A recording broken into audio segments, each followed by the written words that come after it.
के लिए आम लोगों के बीच और बिहार की जनता के बीच जब जाइएगा तो आपको कभी सर झुका के वोट नहीं मांगना पड़ेगा। 176 विधानसभा में हम लोग आगे हैं, इस बात को ध्यान में रखिए। आज देखिए चुनाव में, पूरे लोकसभा के चुनाव में कांग्रेस पार्टी के जो नेता राहुल गांधी क्या प्रचार कर रहे हैं। विधानसभा के चुनाव में फिर से राष्ट्रीय जनतांत्रिक गठबंधन का झंडा बिहार में गाड़ना है, जिसको पाने के लिए बहुत लोग जीव लपलपा रहे हैं, तो उसकी तैयारी में हम लोग। अब ये अभिनंदन का समय नहीं है, अब ये काम करने का समय। और नरेंद्र मोदी जी ने जब अपने केंद्रीय मंत्रिपरिषद का गठन किया तो गठन करने के बाद सबसे पहले उन्होंने ये कहा कि अब काम करने की जरूरत है, और तीसरी बार अगर हम लोगों की सरकार यहाँ बनी है तो 3 गुना रफ्तार से काम करने की जरूरत है। ये आदरणीय प्रधानमंत्री नरेंद्र मोदी जी का संदेश है। तो इसलिए अब हम लोग को काम करने की जरूरत है। बिहार में आपको जो अभी लोकसभा का चुनाव हुआ, 40 में 30 सीट हम लोग जीते, और 176 विधानसभा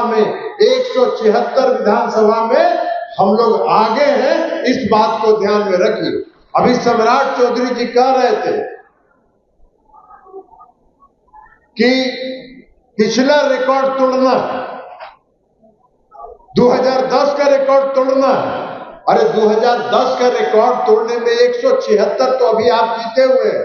थोड़ा सा मेहनत करिएगा तो 40-50 सीट बढ़ जाइएगा, 2010 का रिकॉर्ड टूट जाएगा। क्योंकि बिहार में आपको कोई वोट मांगने के लिए आम लोगों के बीच और बिहार की जनता के बीच जब जाइएगा तो आपको कभी सर झुका के वोट नहीं मांगना पड़ेगा, आपको सर उठा के वोट मांगना पड़ेगा। इसलिए कि बिहार में माननीय मुख्यमंत्री श्री नीतीश कुमार जी के नेतृत्व में लगातार जो एनडीए गठबंधन की सरकार चल रही है, उसने जो काम किया है, और देश के प्रधानमंत्री आदरणीय नरेंद्र मोदी जी ने जो देश के विकास के लिए काम किया है, उसके लिए आपको सीना चौड़ा होकर और सर उठा के वोट मांगने की जरूरत है। और कोई आपको जो वोट नहीं भी देगा, जो वोट हमको नहीं भी देगा, वह भी आपकी आलोचना नहीं करेगा, इतना तो निश्चित जरूर होता है। कई जगह चुनाव में होता है, कई कोई पार्टी के समर्थक हैं, वो वोट नहीं भी देंगे, लेकिन आपके खिलाफ बोलने का उनके पास कोई शब्द नहीं है। ये हम आपसे आग्रह करेंगे। तो इसलिए इस अभिनंदन समारोह को हम लोग संकल्प समारोह के रूप में मनाए कि 2025 हम लोगों को 2010 का रिकॉर्ड तोड़ के आगे बढ़ के बिहार में फिर से एनडीए गठबंधन की सरकार बनानी। बिहार में नीतीश कुमार जी ने जो काम किया है, और देश में आदरणीय प्रधानमंत्री जी ने जो काम किया है, हर क्षेत्र में, किसी भी क्षेत्र में आप चले जाए, सड़क के क्षेत्र में, बिजली के क्षेत्र में, पीने के पानी के क्षेत्र में, हर क्षेत्र में जो उन्होंने काम किया है, कहीं या सामाजिक न्याय के क्षेत्र में, समाज में जो सबसे पिछली पंक्ति में खड़े हैं उनके लिए जो काम किया गया है, जो हर तबके के लिए जो काम किया गया है, उसका कोई जवाब नहीं है। तो इसलिए हम लोगों को संकल्प के साथ आगे बढ़ना चाहिए। अब बाकी आप लोगों ने देखा है, हम आप सभी से आग्रह करें, आज देखिए चुनाव में, पूरे लोकसभा के चुनाव में कांग्रेस पार्टी के जो नेता राहुल गांधी क्या प्रचार कर रहे हैं। कह रहे थे कि संविधान लेके घूम रहे, कह रहे थे कि संविधान खतरे में।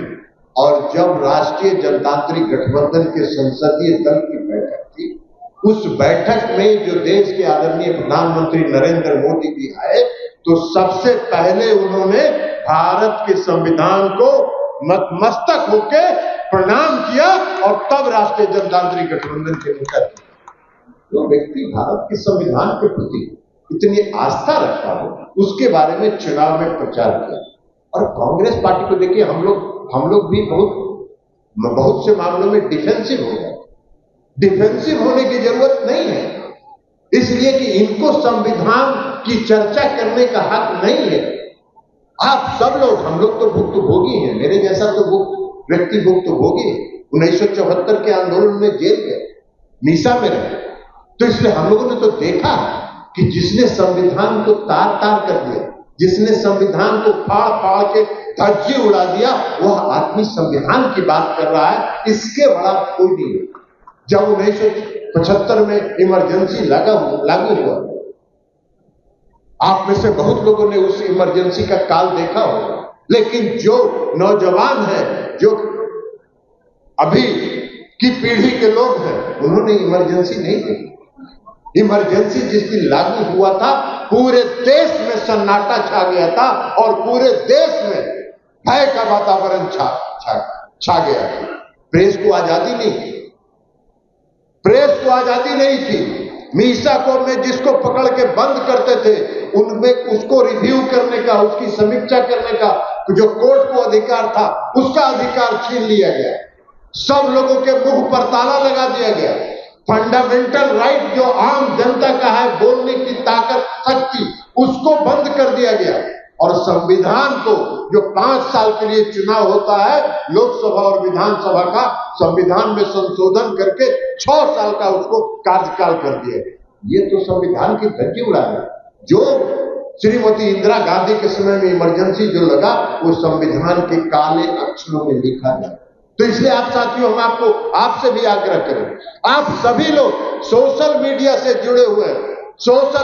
जुड़े हुए लगातार कांग्रेस पर हमला करिए कि कांग्रेस पार्टी को संविधान की चर्चा करने का कोई हक नहीं है। जो संविधान का विरोधी पार्टी है, जिसने संविधान को ध्वस्त करने का काम किया, वो संविधान की चर्चा करने का वो हकदार नहीं है।